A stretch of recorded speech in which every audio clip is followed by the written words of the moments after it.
Jodoh yang paling dekat di alam fana. Oh.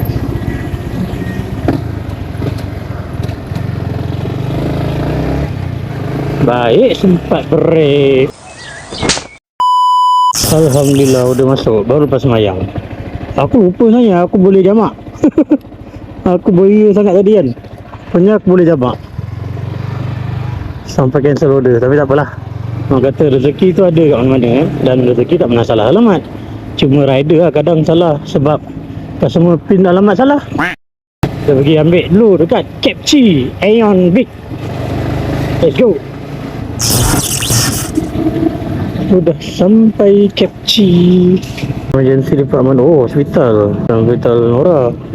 Pantai hospital.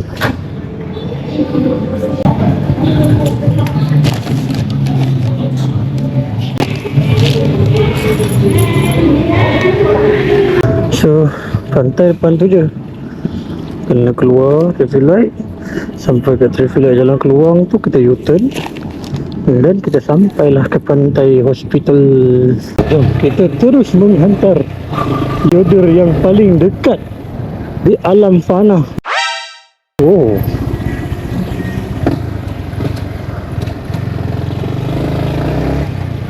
Baik, sempat break. Wah. Alhamdulillah. Order non-stop. Lah, kita hantar kan yang ni dulu. Okay. Sini punya sini. Boleh hantar? Sini je? Hantar sini je? Punya sini. Sini je lah. Okay. Pak bawah lah, senang nak keluar je. Betul lah tu. Betul.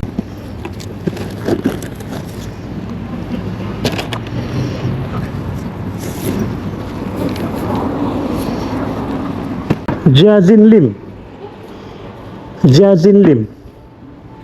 Dekat dalam. Oh, masuk dalam eh? Okay.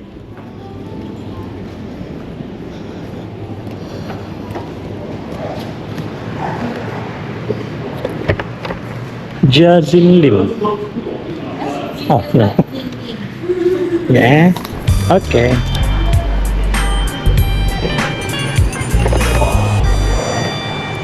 Oh, double betul lah. So, jom kita proceed next order. Let's go.